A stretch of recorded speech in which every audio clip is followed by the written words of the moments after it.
Evangelio según San Juan. Después de esto andaba Jesús por Galilea y no quería ir a Judea porque los judíos intentaban matarlo. Estaba próxima la fiesta judía de los tabernáculos. En cuanto sus parientes subieron a la fiesta, él también subió, no públicamente, sino como de incógnito.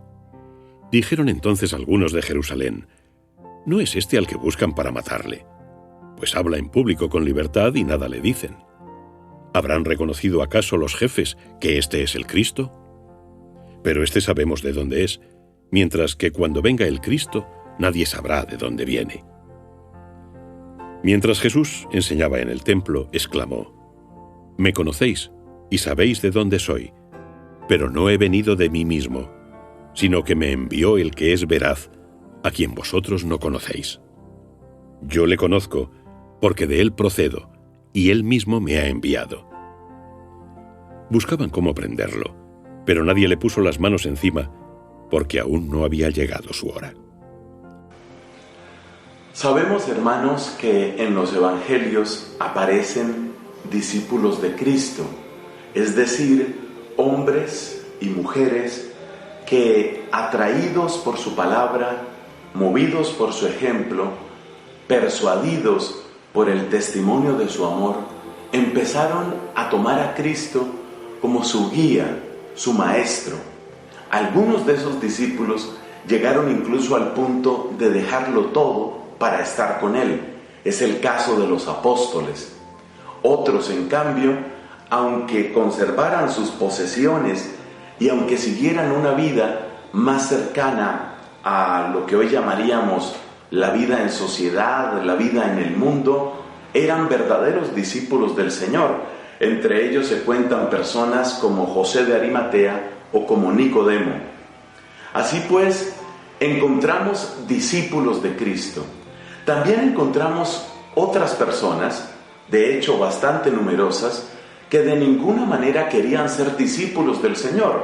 Más bien lo miraban como un adversario al que había que vencer, al que había que desacreditar. Así, por ejemplo, los escribas y los fariseos entraban en agrias discusiones con el Señor, tratando de mostrar delante de la gente que Cristo era un impostor, un falso profeta, una especie de engaño que había que desenmascarar. Esa era la actitud de los escribas y fariseos.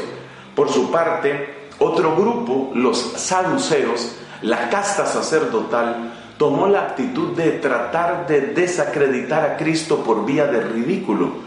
Pero resulta que ni los fariseos, ni los saduceos, ni los escribas lograron demasiado en sus propios propósitos.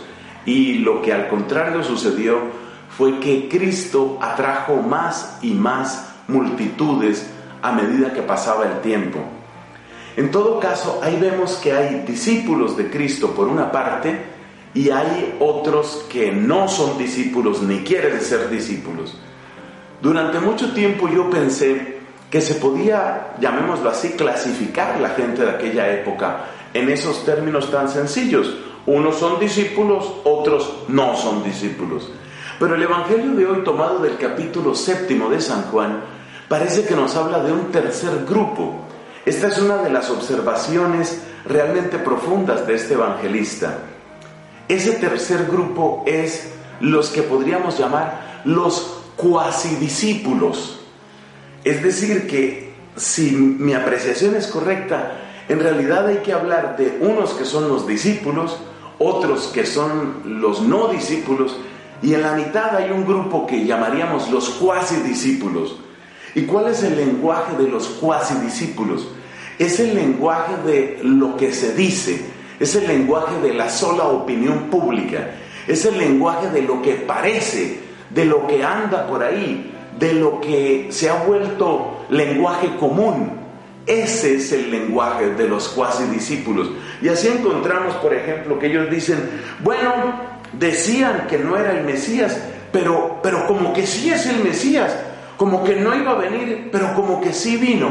Es decir, los cuasi discípulos son aquellas personas que, según describió muy bien el apóstol San Pablo en el capítulo 4 de la carta a los Efesios, se parecen a esos barcos que se van llevando por cualquier viento que aparezca. Si la opinión pública dice que Cristo es Rey del universo y que la Iglesia es humanizadora y educadora, pues vamos a querer a Cristo y a la Iglesia y vámonos a ser amigos de los sacerdotes, de los obispos y las monjas. Pero si luego llegan tiempos de extrema laicización, como los que vive buena parte de Europa, tiempos en que se pone de moda blasfemar, tiempos en que los sacrilegios están a la orden del día, tiempos en que los gobiernos son cobardes para defender las libertades religiosas, entonces la opinión pública dice, bueno, entonces parece que Cristo como que no era tanto, parece que la fe no era gran cosa, parece que la Iglesia finalmente es solo un antro de corrupción. Esos son los cuasidiscípulos.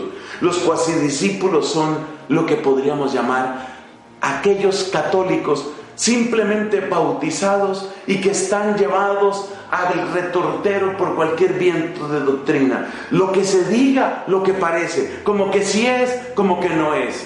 ¿Sabes cuál es el peligro? Que esos cuasidiscípulos son secuestrados por los medios de comunicación, son secuestrados por el megáfono que más grite, son secuestrados por aquellos que saben qué consignas darles para que repitan. Esos cuasidiscípulos son los que un día van a gritar a Pilato, crucifícalo, crucifícalo, crucifícalo. Esa es la consecuencia de ser cuasidiscípulo. Esa es la consecuencia de dejarse llevar simplemente por la opinión pública. Que Dios nos libre de ser de ese grupo.